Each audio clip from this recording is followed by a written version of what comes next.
Welcome to Franchise Empires, where aspiring entrepreneurs learn exactly what it takes to become a successful franchise owner, from one location to 10 and beyond. I'm the Wolf of Franchises. Hey everyone, it's the Wolf. Today on the show we have Chad Coulter, the founder of Biscuit Belly, and Chuck Schnatter, an investor in Biscuit Belly, a mentor to Chad, and a founding member of Papa John's. In this episode, we discuss best practices for operating a modern-day restaurant, why Biscuit Belly has taken a measured approach to franchise growth, with some wisdom sprinkled in from Chuck on the Papa John's rise to national franchise success. I think you'll enjoy the conversation. The Wolf of Franchises is the CEO of Wolfpack Franchising, as well as a creator at Workweek Media. All opinions expressed by the Wolf and podcast guests are solely their own opinions and do not reflect the opinion of Wolfpack Franchising or Workweek. This podcast is for informational purposes only and should not be relied upon as a basis for investment decisions. The Wolf, Workweek, and Wolfpack Franchising may maintain positions in the franchises discussed on this podcast. It's kind of funny, Chad, early on in my franchise career, if you will, I was actually kind of in touch with you when Biscuit Belly started. So it's funny that we're linking up now. But before we even go into that, I guess for you and Chuck, how did you guys come into contact? And was it kind of at the beginning of just even forming the idea for Biscuit Belly? Yeah, so we met probably back in 2016 through a mutual friend. My wife and I started another concept called Luvino, which was a higher end, 60 wines by the glass, Southern style tapas restaurant. And we started that in 2014. And we were at store 3 and we were looking for, mentor and some capital to help grow that, and kind of through some mutual friends in the entrepreneurial world. In 2016, Chuck and I met, and took me about 8 or 9 months to convince him to give us some money, and that this was a good thing to invest in, and so that worked out well, and grew Luvino to 5 total units in 3 different states. We ended up selling that in 2020. Okay, very cool. So that was kind of the first foray, and then after that, I take it, you were kind of on to the next project, which is Biscuit Belly, and so Chuck, was that at that point where you kind of sold on Chad and his wife and what they could do? Yeah. Well, I'm a recovering lawyer, and he's a recovering pharmacist, as is his wife. So we both come to, I've been in the food business a long time, and it's one of those things that gets in your blood. And as I think I spent a long time at Papa John's. My first W-2 job was at a Wendy's in Clarksville, Indiana. Wow. And I'm on the board of some other companies and have a coffee company here in town. But Chad and I met, we hit it off very quickly. I really like the Luvino concept. Even though he's a pharmacist, he's a natural restaurant guy. And he'd been fomenting this idea about biscuits for some years. Just 2014, yeah. And once we started digging into it, the consensus was replicating a Biscuit Belly is much easier than replicating Luvino.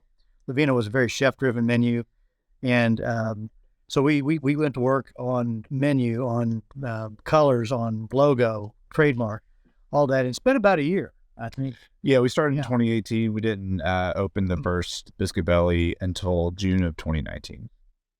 Yeah. That was the reason for selling Luvino, was to focus just on Biscuit Belly. Chad, definitely. Chad was going to bed at midnight after we closed down a Luvino, and then getting up at 6 a.m. to open up Biscuit Belly. You can't do that 6 days, 7 days a week. No, yeah, that's pretty brutal. Yeah, that wouldn't work out for too long. But no, you guys did a fantastic job on the branding and everything. That was one of the first things I noticed when I was back in my franchise development days, and I stumbled on Biscuit Belly. I was like, whoa, these guys have thought about everything from not just the website, but even I saw the pictures, and I remember the straws even have those colors that kind of link in. I was like, they're detail oriented, and they've really thought about every step of where a customer might be. And even there's probably a name for it, the paper that kind of comes in food trays sometimes. Yeah, I saw it. Liners. Yeah. So like everything, I was like, wow, this looks like an awesome concept. So that's why I wanted to reach out. You know, Chuck, I'd be curious for just your take, given that, you know, all your experience and, you know, being a part of Papa John's, of course. I mean, which, you know, I would, you know, a pizza concept is obviously very different than Biscuit Belly, but how do you think about like what makes a successful food franchise? Because given that context, right, the Papa John's more, you go order pizza, take it home for the family maybe, versus a sit-down kind of brunch-style restaurant concept like Biscuit Belly. Yeah, well, you know, in the restaurant world, the number one thing is the food's got to be great.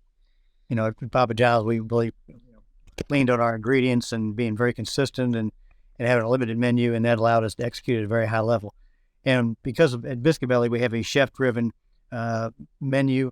We really have, and the food is good. And we always say that the camera eats first.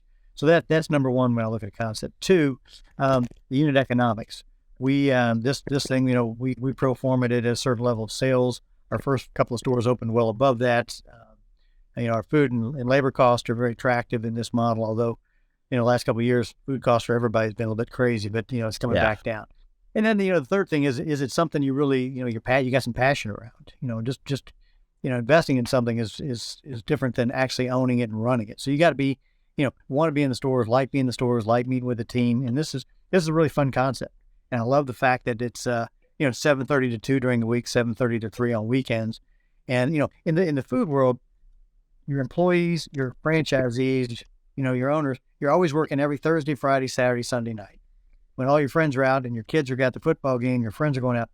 And in the Biscuit Belly world, all of our employees, all of our franchisees, we're out of the store by 4 o'clock on Friday and Saturday. Doesn't happen in any other business in the food world. And I think it just gives you a quality of life and allows you to attract both employees and franchisees that you probably couldn't get in other segments. Yeah, that's an interesting point. I don't think many people probably take that for granted. Even myself, I got to be honest. You know, just in talking about franchises and owning and operating them, the sacrifice you have to make when you're in a hospitality business. You know, especially if you're coming in, you know, there's a lot of like multi-unit operators or people who want to be that multi-unit operator. You know, maybe that's something they haven't thought of, is that, you know, at least, especially in the early days, if you are operating and you buy a restaurant franchise, I mean, that thing's running all, you know, most of them, like you said, are running all weekends. And yeah, like you need someone to be in there to service customers. That's just the bottom line. So that's makes it even more impressive, which, you know, we can get to the numbers of the FDD at a certain point maybe, but you know, I saw that the recent one came out, but the fact that I guess it's running far less than your average restaurant and still producing some pretty healthy revenue numbers is fantastic. Yeah, I was watching one of the watching you did an interview on, I think it's called what was it called, Acquiring Minds, and I think one of the statistics you threw out was 50% of franchisees have either multiple units or multiple brands. And I think Biscuit Belly is a perfect plug-in for somebody who's got another restaurant brand already. Yeah, and you're starting to see so many hot brands come up, you know, especially like, you know, right now it's fried chicken and pizza's always big, burgers, I mean, the big staples, and other franchisees are starting to get kind of blocked from those newer concepts because of what they're already in. There may be some exclusive issues or territorial issues or whatever, or they've just maxed out their current brand in their territories. And with brunch being pretty darn hot right now, you know, I mean, the day part's attractive, unit economics are attractive. I mean, it's a fairly small footprint. And we still have a fairly scratch-made kitchen, but we've brought on some superpower, if you will, from a team standpoint, to really help alleviate some of those issues with prep and labor and all of that, and really streamlining the kitchen. So we can still have a very scratch-made kitchen, but also streamline the recipe and cross-utilize better, you know, all that. Definitely. No, it's I think it's a really thoughtful concept, the way you guys have approached it. the back to something. Yeah, I mean, maybe it was Chuck who mentioned it earlier. Just I guess, Chad, you had in 2014 the idea for a biscuit concept. Can you kind of just talk more about that? Like, what were you thinking? Like, why biscuits? Obviously, right? Like, you serve a ton of different things on your brunch menu, but was there a certain inspiration for why you thought, like, even like the branding, right? It's called Biscuit Belly. What was kind of what was the inspiration there? I guess being from Georgia would be the first thing. So go into any like little country gas station, they'd have like a little grill, which are now like becoming more and more common with other franchise systems, going into gas stations. But the little one in town of a population of 400 where I grew up would have just a little griddle, and they'd be serving really good biscuit sandwiches with just like bacon, egg, and cheese, sausage, egg, and cheese. And funny enough, the pharmacist I used to intern under at CBS, his brother owned a biscuit place right next door. It's called Biscuit Express. And it was almost like a Subway model where like you go down the line, like, okay, I want scrambled eggs, not fried eggs. I want sausage patty, bacon. You kind of like built your own biscuit sandwich. And I being the intern had to go make all the food runs and coffee runs for the for the staff. So that was my job. So I don't know, that had just always kind of stuck with me. And then getting into food business, and then you started to see the kind of the advent of the biscuit concept in Nashville, Asheville, Portland, Oregon. It's like, okay, well, these guys are doing 1 and 2 locations. That's interesting. And that was like in 2013, 2014. And but they were starting to elevate biscuits as a concept from your greasy back of the grocery store to something craveable that's photographable, and we just took that to the next level. But that's really it. We really saw an opportunity, and we had pretty good biscuits at Luvino and some interesting kind of spins on biscuits and gravy, and so we kind of took those ideas and just really made a concept out of it. Yeah, it's fascinating. We also wanted to be different, because you look at a majority of the both like the kind of historical concepts like your Denny's and IHOP and Shoney's and all that, and then you look at the new concepts like First Watch and Snooze, Eggs Up Grill, etc. And then they're all very similar in their offerings. It's your kind of traditional waffles, pancakes, sausage, bacon, eggs. I mean, your traditional just breakfast fare. And so we felt like we wanted to do something different, and have it a little bit more signature based around another style of food, the biscuit, that no one else was really doing at a larger scale. We were just trying to be different, than just your bacon, egg, your bacon, pancakes, all that stuff that you can get kind of everywhere at any point in time. So I think we were looking for a differentiating factor as well. Sure. Yeah. No. And I mean, would you, that was actually one of my questions was, would you guys kind of say like the IHOPs and Denny's of the world, like, do you view them as like your closest type of competitors? Because like obviously from an operating model, they're different, right? Like IHOP and Denny's are open 24/7, I'm pretty sure. But yeah, like is that who you would say? I mean, because that just from, I guess for context, like when I discovered you guys, I was like, oh, like this is like IHOP, but it like looks way cooler. Like that was kind of my thought. Which obviously, I know IHOP, International House of Pancakes, it's not biscuit. It doesn't have that biscuit focus necessarily, but like is that kind of who you view as like where you're trying to maybe disrupt some of the incumbent players in the restaurant world? I definitely think they have. We're probably going after a very different customer. Okay. I guess I would consider ourselves like the cooler, trendier, step brother or something, maybe. Yeah. I think some of the local higher end brunch places. There's a local steak restaurant that has a big brunch program. There's a local Mexican group that has one. I think the higher end, people want an experience is probably a closer competitor than just going in to get as much as you can for as little as, for as much food as little money as you can, which is, I think, an IHOP or a Waffle House kind of a model. Yeah. Okay. Yeah. That nobody walks away from Biscuit Belly hungry, but we're not the cheap model of brunch. Yeah, we're the tweener, I'd say, where IHOP, Denny's, all that. You've got those, which I feel like are the more value plays, and then you've got kind of your First Watch, and some others that are kind of probably the higher end of the segment, at least on from a regional, national level. And so I feel like we're right in the middle of the price point. The quality is still, I'd say, up there with the best of them. So, and again, we are a fast casual model, but the only really fast casual part about it is the queue line and order at the counter. Everything else is pretty full service. We try to offer like coffee refills at the table.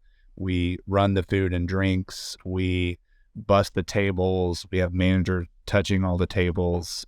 We have essentially a full bar license. So we do have about 8 or so cocktails on the menu. Whether your classic mimosa to kind of our Kentucky spin with a Kentucky coffee, which is just drip coffee and bourbon and whipped cream. Nice. And, we have a kind of a breakfast style old fashioned.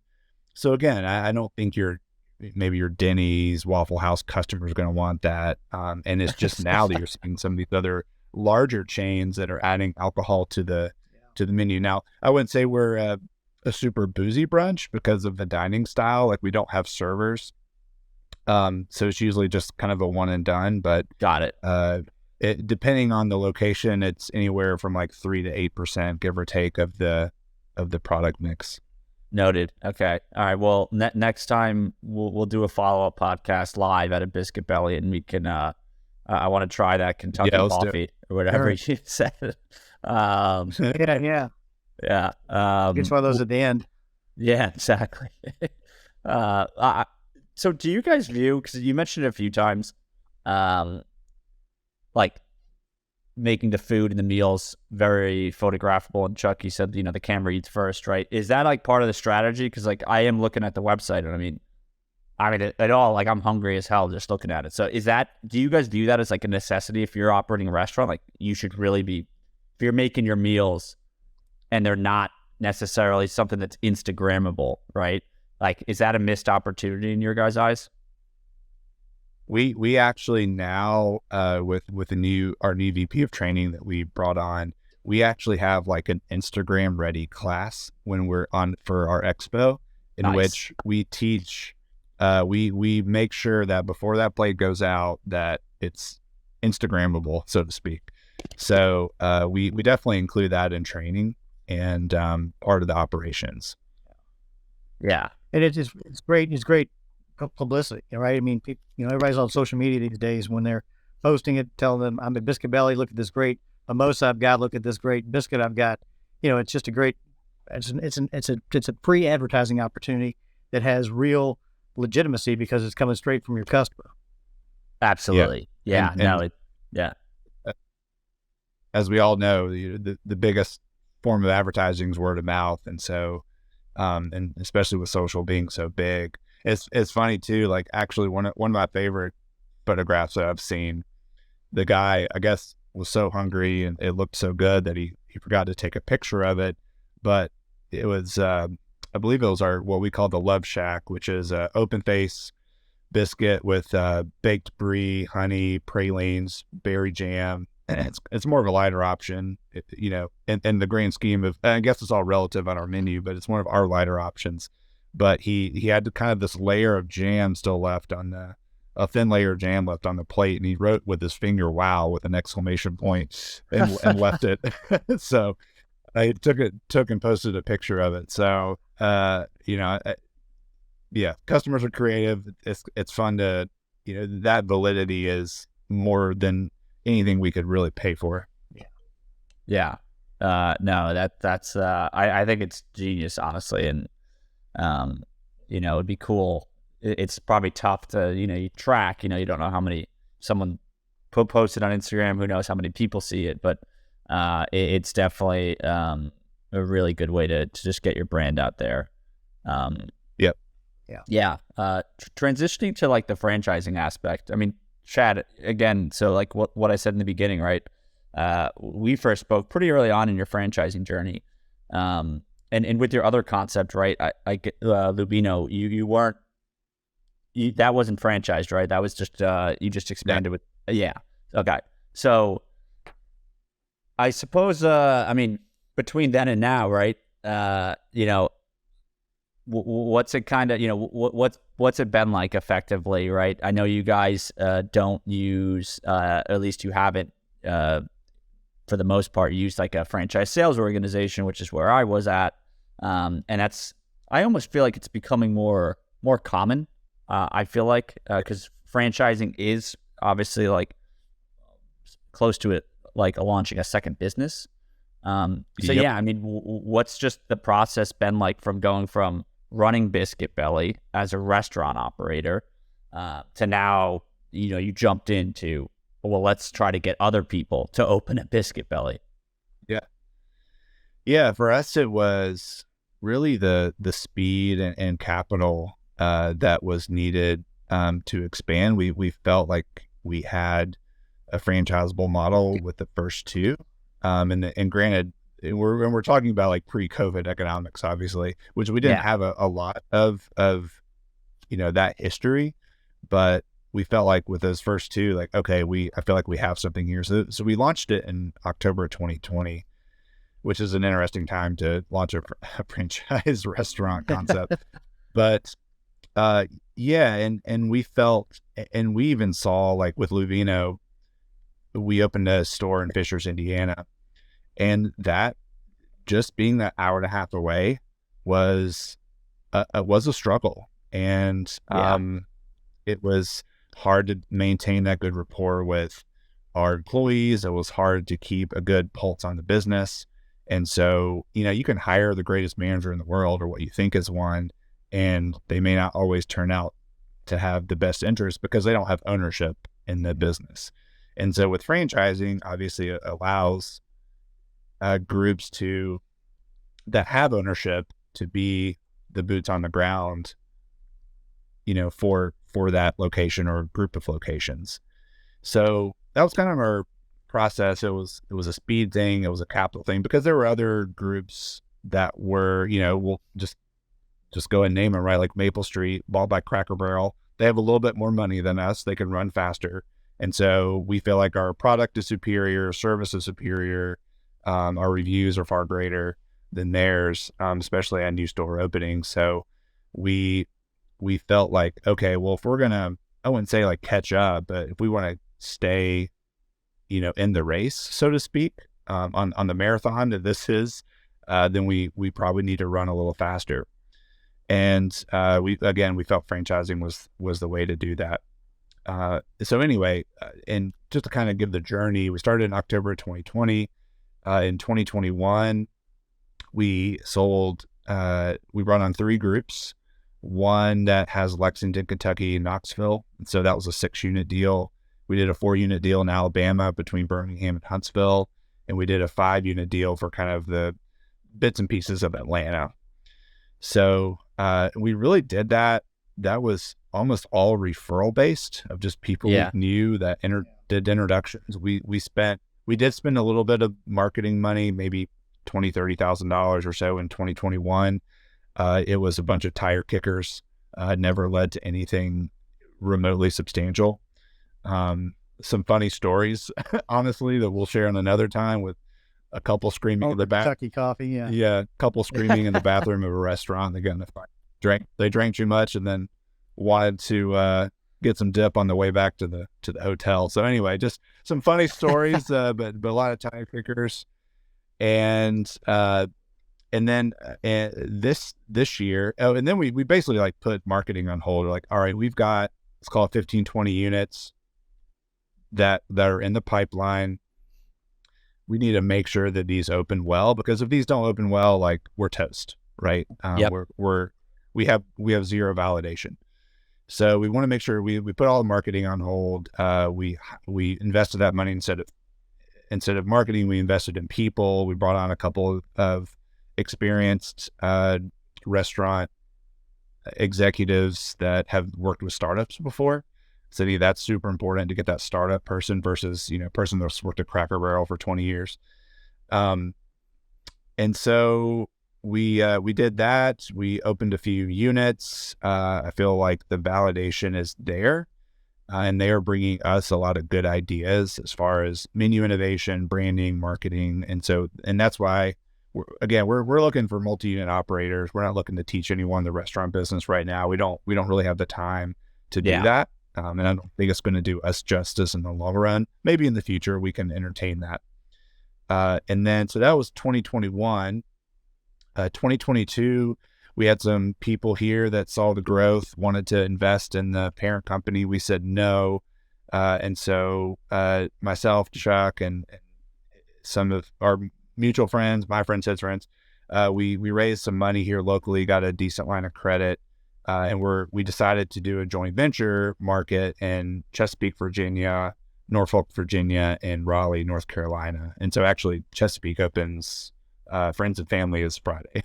So a couple days. So that the first unit there opens, the other two will open later this year. And then that was the only thing we did in 2022.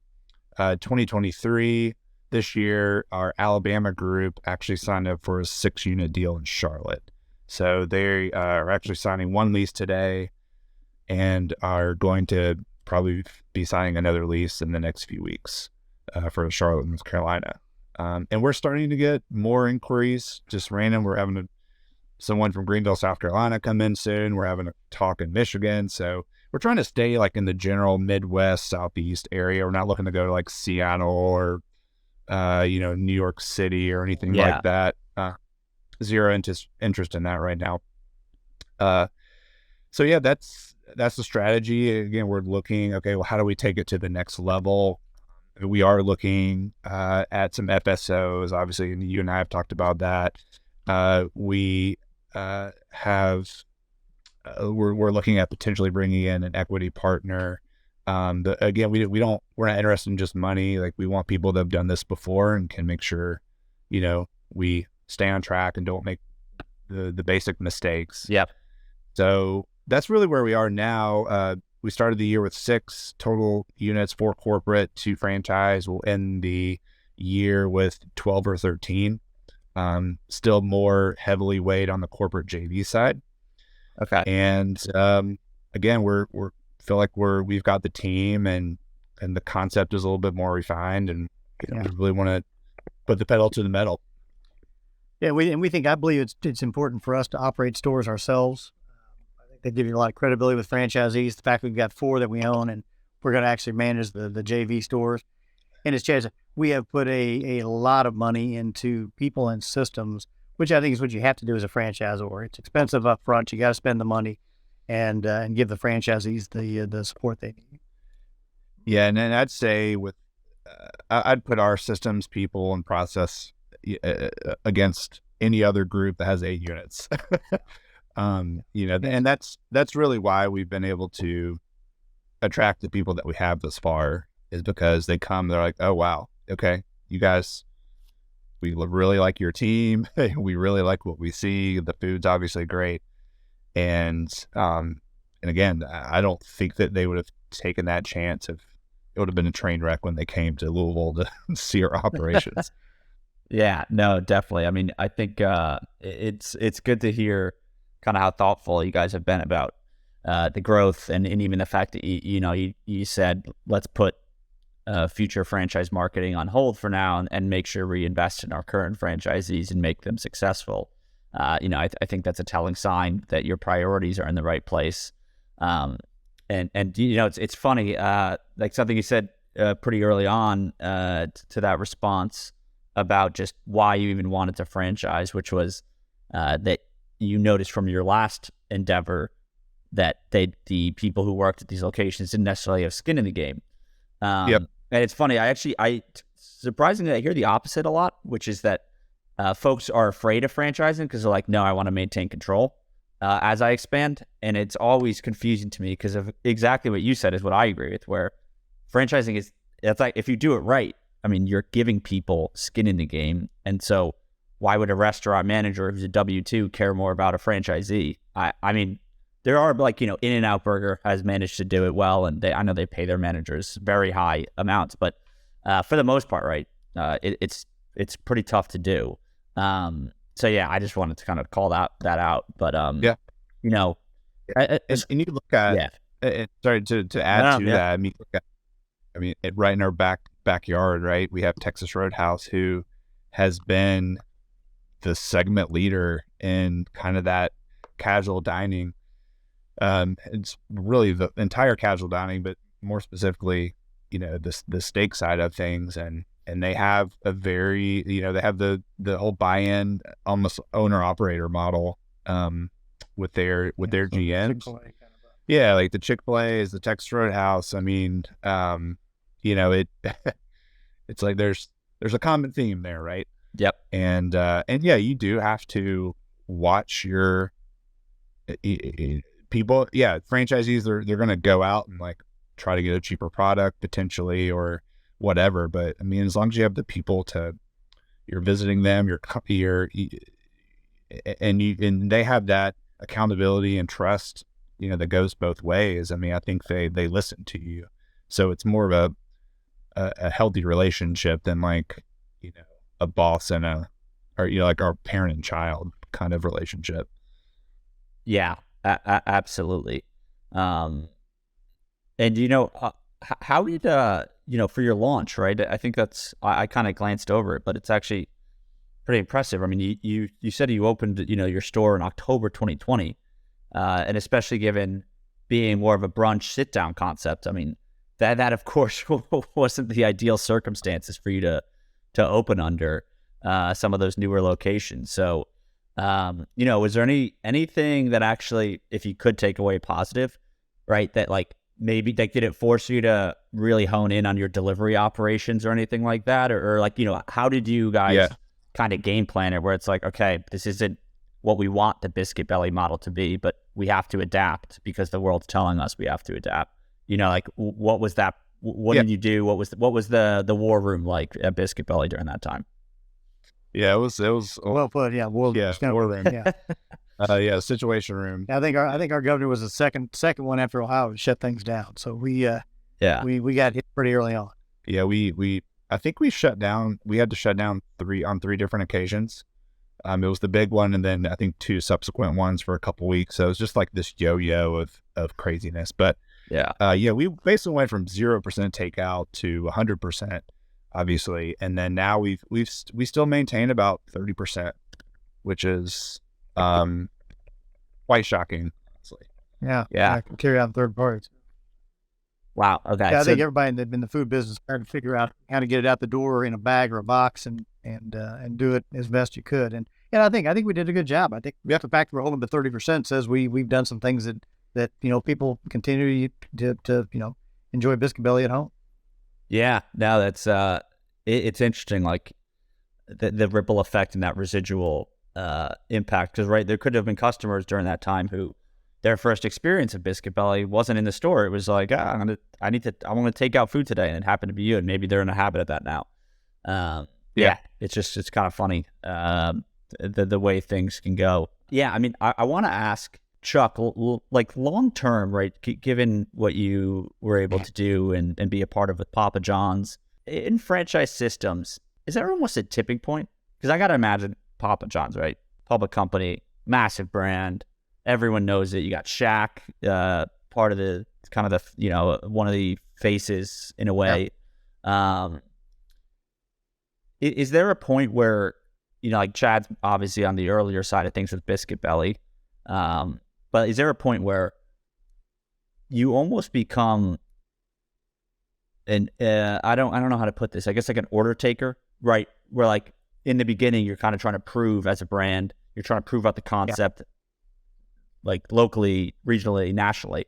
Yeah. But at what point do you think, like, is there a framework that you can give us almost where it's like once you hit this point, it's just all of a sudden people are now asking you, can I open this concept? versus you're not necessarily selling them. Yeah. We said the exact scenario of Papa John's, and what I found about people in the restaurant people, we had franchisees of Papa John's that had been in, say, a Long John Silver's or a Jerry's, sold it, then they got into maybe a Wendy's, built that up and sold it, and they're 45, 50 years old and they're playing golf every day, and food people can't stand it. They're looking for, they want to get back in. The restaurant people are restaurant people, and I cannot tell you, once we hit about 150 stores at Papa John's, the phone started ringing, and it was like, hey, my buddy is your franchisee in South Carolina, says he's crushing it with Papa John's. I sold 25 Wendy's 2 years ago and I'm bored to death. Can I come talk to you guys? And the food world in restaurants is a very well connected, as we talked about earlier. Everybody out there, they've been in the food business forever. There's connections. They've been in multiple brands, and once that flywheel gets going and people are having success with a brand, and I think especially one like Biscuit Belly, where as I mentioned earlier, the unit economics, the footprint size, the investments, the hours. I really think at some point soon we will hit that inflection point where the phones start ringing. We think our franchisee in Alabama, they're in several different franchise groups. We think they could be a great source of referrals. In fact, they already did. They referred our franchisee in Atlanta, and then a subgroup of that is doing the Charlotte market. So it's, as we said earlier, once you get the economics of the store that are very attractive, and you start having success in multiple markets, and you've proven out the concept, the phone will start ringing. Now we're still at 8, getting ready to be 9 units. We're still very tiny, and everybody wants to see a little bit more proof of concept. But I don't think that day for us is very far out. Definitely. No. It's funny too how these franchise systems can grow quick, because it's exactly what you said, that word of mouth referral basis. And it's almost the beauty of the model, right? Where just the bigger you get, the higher your chances get that one of your franchisees will refer someone, or someone will walk in, be on a business trip and see your store and be like, I want to open that in my market. And it's this almost like just natural marketing engine that compounds and compounds with every new store being opened, and every store is a billboard effectively for your entire brand. It's funny to watch it happen over time. It is. It's pretty exciting when it does. Now, I don't think Biscuit Belly will grow at the rate of Papa John's. So Papa John's, you could have a lot more density in a market with pizza, sure. And being a public company, we were doing 200 to 400 stores a year some years, which is absolutely crazy. Madness. But it was about earlier, having the right people and the right systems in place. When restaurant people come in, I think anybody who's been in franchising, they know what you should have in place, and when they see it early on, it gives you a lot of credibility and gives them a lot of comfort to make that investment. Yeah, no, absolutely. I mean, you definitely, I would imagine you need some pretty damn good systems to be opening 400 stores a year. That's impressive. Yeah, we had it down. It was a well-oiled machine, and we had a lot of fun, and that's why I get to do whatever I want to do now. yeah, exactly. Well, just in wrapping up here, I mean, Chuck, you just mentioned, right, Papa John's obviously maybe has a ceiling on the number of units they could have versus a Biscuit Belly. It's just the nature of pizza versus a concept like Biscuit Belly. But Chad, what are your thoughts on just what are your goals with the company? Do you have like a North Star metric of like how many units you think you want to open, or markets that you want to be in? What do the next few years here kind of look like at Biscuit Belly? Yeah, it just naturally, I think, because of the biscuit itself, the Southeast is where we probably are going to gravitate towards, whether we want to or not. I think it's just people are most interested, and I think the concept will do well down and continue to grow in the Southeast. And I'd say the biggest unpenetrated market for us would be Florida, just with all the large cities there, and especially Orlando. Being such a tourist hub, I think that would be great from a brand recognition standpoint, and really from a franchise development standpoint. People come in there with their family that may be a multi-unit operator and they really like it. They want to open one there. I think, again, we'll even if nothing else happens, we'll have 15 to 16 units probably in the next 12 months total.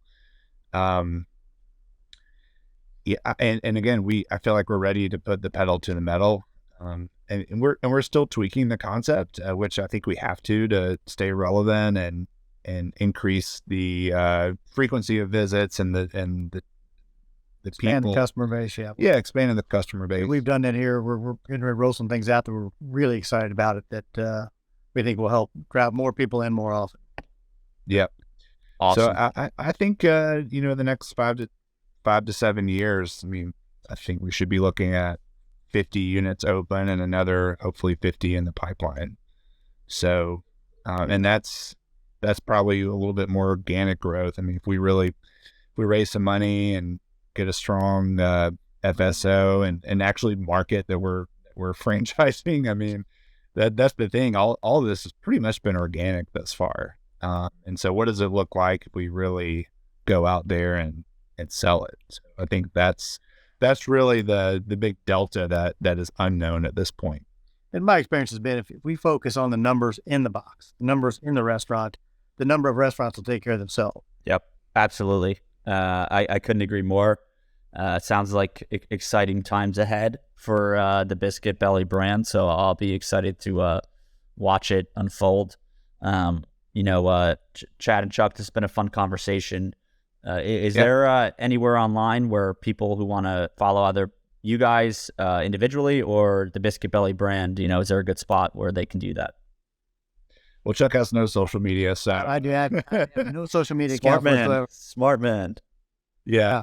Really the only thing I do now is LinkedIn. So, just my name, which I assume will be somewhere on the description here. Chad Coulter. And then, our website, biscuitbelly.com is our consumer-facing website. Biscuit Belly Franchise is the franchising website. And for all those delicious Instagrammable food photos, you can follow us at Biscuit Belly Biscuits, plural, on Instagram. And then every location has their own page. And just to kind of run down the locations, we have 3 in Louisville, 1 in Lexington, Kentucky, 1 in Evansville, Indiana, Ackworth, which is suburbs of Atlanta, Huntsville, Alabama, and Hoover, Alabama are the ones open now. And then Chesapeake, Virginia, opening next week. So, beautiful. That's where we're at. All right, cool. It's super awesome. Yeah, no, appreciate you coming on. We'll plug those links in the show notes, folks, so you can follow along. I definitely recommend the Instagram page if you're hungry. It's pretty awesome. Chad and Chuck, thanks again, and we'll talk soon. Thank you very much. All right. Thanks for listening to Franchise Empires. We're coming to you soon with actionable insights to take the next step on your franchise journey. So make sure to subscribe on Apple, Spotify, Google, or wherever you listen.